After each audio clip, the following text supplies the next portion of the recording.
మీ startup website ఎందుకు అనుకున్నంతగా కస్టమర్లను తీసుకురావట్లేదు? ఈ సమస్య చాలామందికి ఉంటుంది. మరి నిపుణులేమంటున్నారో ఈ విశ్లేషణలో వివరంగా చూద్దాం. మీ వెబ్సైట్ మీకొక ఆస్తిలా ఉందా లేక అప్పులా మారిందా? అసలు ఎందుకిలా? చాలా వెబ్సైట్లు విజిటర్లను కస్టమర్లుగా మార్చడంలో ఎందుకు విఫలమవుతున్నాయి? ఆ కారణమేంటో ఈరోజు తెలుసుకుందాం. ఈ విశ్లేషణలో మనం చూడబోయే సలహాలన్నీ ఎక్కడవో తెలుసా? ఫ్రేమర్ సీఈఓ యోన్ వాన్ డైక్ వై కాంబినేటర్తో చేసిన డిజైన్ రివ్యూ నుంచి తీసుకున్నవి. అంటే మనం వినబోయేది మామూలు సలహాలు కాదు, ఒక ఎక్స్పర్ట్ నుంచి వచ్చినవి. సరే, మరి ఆ నిపుణుల సలహాలని మనం 4 ముఖ్యమైన సూత్రాలుగా విడగొట్టాం. మొదటిది మీ ప్రాడక్ట్ను చూపించడం, రెండోది స్పష్టంగా ఉండటం, మూడోది వెంటనే నమ్మకాన్ని కలిగించడం, ఇక నాలుగోది యూజర్ను ఆహా అనే ఫీలింగ్కి తొందరగా తీసుకురావడం. రైట్, మొదటి సూత్రంతో మొదలు పెడదాం. మీ ప్రాడక్ట్లు చూపించండి. అసలు దీని అర్థమేంటి? యాన్ వాన్ డైక్ ఏమన్నారంటే, ఇక్కడ నాకసలు ప్రాడక్ట్ ఎలా ఉంటుందో అది ఏంటో అర్థం చేసుకోవడానికి ఏదీ కనిపించట్లేదు అని. చూడండి, ఇదే చాలామంది యూజర్లు ఫీల్ అయ్యేది. మాటలు కాదు, వాళ్ళకు ప్రాడక్ట్ కనిపించాలి. చాలా వెబ్సైట్లు చేసే పెద్ద తప్పు ఇదే. ఏవేవో అస్పష్టమైన గ్రాఫిక్స్ పెడతారు, దానివల్ల వచ్చే విజిటర్ కన్ఫ్యూజ్ అవుతారు. కానీ అదే మీరు మీ ప్రాడక్ట్కి సంబంధించిన నిజమైన ఫోటోలు లేదా వీడియోలు పెట్టారనుకోండి, వాళ్ళకి వెంటనే ఒక క్లారిటీ వస్తుంది, మీ ప్రాడక్ట్ విలువేంటో అర్థమవుతుంది.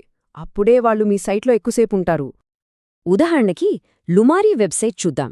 వాళ్ళు బోలెడన్ని యానిమేషన్లు, ఐకాన్లు వాడారు, కానీ వాళ్ళ అసలు ప్లాట్ఫామ్కి సంబంధించిన ఒక్క స్క్రీన్షాట్ గానీ వీడియో గానీ పెట్టలేదు. దీంతో విజిటర్లకు ఆ ప్రాడక్ట్ ఏం చేస్తుందో అస్సలు అర్థం కాలేదు. మరి ప్రాడక్ట్ గురించి ఏమీ తెలియకుండా డెమో బుక్ చేయండి అంటే ఎవరైనా చేస్తారా? అది చాలా పెద్ద రిస్క్ కదా. సరే, ఇక రెండో సూత్రం చూద్దాం. అదేంటంటే స్పష్టతే ముఖ్యం, అంటే క్లారిటీ. డిజైన్లో స్పష్టమైన కమ్యూనికేషన్ లేకపోతే కస్టమర్లు కన్వర్ట్ అవ్వడం చాలా కష్టం. ఇక్కడొక విషయం గుర్తుంచుకోవాలి. అన్ని యానిమేషన్లు మంచివి కావు. కొన్ని సాయపడతాయి, కొన్ని దారి తప్పిస్తాయి. ఉదాహరణకు లుమారీ వెబ్సైట్ హెడర్లో చాలా కదలికలుండటంతో యూజర్కి చికాకుగా అనిపించింది. అలాగే ది హాగ్ వెబ్సైట్లో లోగో టిక్కర్ ఎంత వేగంగా ఉందంటే దాన్ని చదివి అర్థం చేసుకోవడం కూడా కష్టమైపోయింది. ఇవి యూజర్ దృష్టిని మరల్చే యానిమేషన్లు. కానీ యానిమేషన్ను సరిగ్గా వాడితే అద్భుతాలు చేయొచ్చు. లీపింగ్ ఏఐ వెబ్సైట్ చూడండి. వాళ్ల క్లిక్ టు ఆన్సర్ బటన్ మీద ఒక చిన్న పల్సింగ్ ఎఫెక్ట్ పెట్టారు. దాని ఉద్దేశమేంటి? యూజర్ దృష్టిని ఆ బటన్ వైపు లాగడం. ఫలితంగా యూజర్ ఏం చేయాలో దానికి కరెక్ట్గా గైడ్ చేసినట్టు అయ్యింది. అయితే స్పష్టత అనేది కేవలం యానిమేషన్లకే కాదు, టెక్స్ట్కి కూడా వర్తిస్తుంది. ది హాగ్ సైట్లో చూడండి. సంబంధం లేకుండా ఫాంట్లు వాడటం, అక్షరాల మధ్య స్పేస్ సరిగ్గా లేకపోవడం, చదవడానికి చాలా వెడల్పుగా టెక్స్ట్ బ్లాక్స్ పెట్టడం, ఇవన్నీ సైట్ని అన్ప్రొఫెషనల్గా, చదవడానికి చాలా కష్టంగా మార్చేశాయి. ఓకే, ఇక మూడో సూత్రం, ఇది చాలా ముఖ్యం. తక్షణ నమ్మకాన్ని పెంచడం.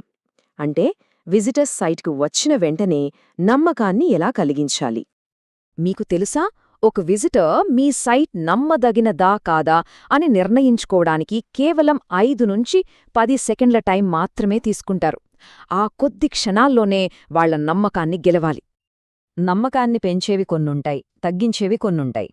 జ్యూస్బాక్స్ లాంటి సైట్లు వాళ్లతో పనిచేస్తున్న మోడర్న్ కంపెనీల లోగోలు పెట్టి నమ్మకాన్ని పెంచుతాయి. అదే ది హాగ్ సైట్లో ఫేక్ అనిపించే టెస్టిమోనియల్స్ పెట్టారు. చిన్న చిన్న తప్పులు, అక్షర దోషాలు కూడా నమ్మకాన్ని దెబ్బతీస్తాయి. అలాగే మీరు చెప్పేదానికి, చూపించేదానికి సంబంధం ఉండాలి. ది హాగ్ టెస్టిమోనియల్స్ గురించి యాన్ ఏమన్నారో చూడండి. ఇద్దరు వేర్వేరు వ్యక్తులు ఒకేలా ప్రతి పదం మొదటి అక్షరాన్ని క్యాపిటల్ లెటర్తో రాస్తారంటే నేను నమ్మను, ఇవి నిజమైన కోట్స్ కావు అని అన్నారు. చూసారా, ఎంత చిన్న డీటెయిల్ నమ్మకాన్ని మొత్తం పాడుచేసిందో. రైట్, ఇక మనం చివరి 4వ సూత్రానికి వచ్చేశాం. అదేంటంటే ఆహా క్షణాన్ని వీలైనంత వేగంగా యూజర్కి అందించడం. అంటే వాళ్లకు మీ ప్రాడక్ట్ విలువ వెంటనే అర్థమయ్యేలా చేయడం. అసలు ఈ ఆహా క్షణం అంటే ఏంటి? సింపుల్గా చెప్పాలంటే, ఒక యూజర్ మీ ప్రాడక్ట్ వల్ల కలిగే అసలైన ప్రయోజనాన్ని మొదటిసారి అర్థం చేసుకునే మూమెంట్ అది. మన లక్ష్యమేంటంటే వాళ్ళని ఆ మూమెంట్కి వీలైనంత త్వరగా ఎలాంటి ఇబ్బంది లేకుండా తీసుకురావడం. దీన్ని ఒక నిచ్చెనలా ఊహించుకోండి. మొదటి మెట్టు తక్కువ అడ్డంకి, లీపింగ్ ఏఐ లాగా బ్రౌజర్లోనే ఒక ఇంటరాక్టివ్ డెమో ఇవ్వడం. రెండో మెట్టు కొంచెం అడ్డంకి, ఉచితంగా ప్రయత్నించండి అని చెప్పడం. కానీ అల్లి వెబ్సైట్లాగా వెంటనే సైనప్ అడిగితే అది మధ్యస్థ అడ్డంకి అవుతుంది. ఇక మూడో మెట్టు చాలా పెద్ద అడ్డంకి, లుమారీలాగా మొదటిసారే డెమో బుక్ చెయ్యండి అని అడగడం. మీరొక యూజర్ ముందు పెట్టగలిగే అతిపెద్ద అడ్డంకి ఏంటో తెలుసా? లాగిన్ అవ్వండి లేదా అకౌంట్ క్రియేట్ చేసుకోండి అని అడగడమే. వాళ్లకు మీ ప్రాడక్ట్ విలువ తెలియకముందే ఇది అడిగితే చాలామంది వెనక్కి వెళ్ళిపోతారు. సరే, ఇప్పటిదాకా 4 సూత్రాలు చూశాం. ఇప్పుడు అస్సలైన విషయానికొద్దాం. మీ వెబ్సైట్కి సంబంధించి మీరు చేయగలిగే అత్యంత ప్రభావవంతమైన ఒక్క మార్పేంటి? ఒకవేళ ఈ మొత్తం విశ్లేషణ చూశాక మీరు ఒక్కటే పని చేయాలనుకుంటే అది ఏమయ్యుండాలి?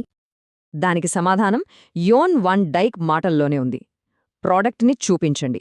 అదే నంబర్ 1. ఇంతకంటే సింపుల్గా, పవర్ఫుల్గా చెప్పలేం.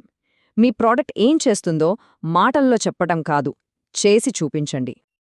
కాబట్టి ముగించే ముందు ఒక్కసారి ఆలోచించండి. మీ ప్రాడక్టును విజిటర్లకు మరింత నిజంగా, నమ్మకంగా అనిపించేలా చేయడానికి మీ వెబ్సైట్లో ఇప్పుడే మీరు ఏమి చూపించగలరో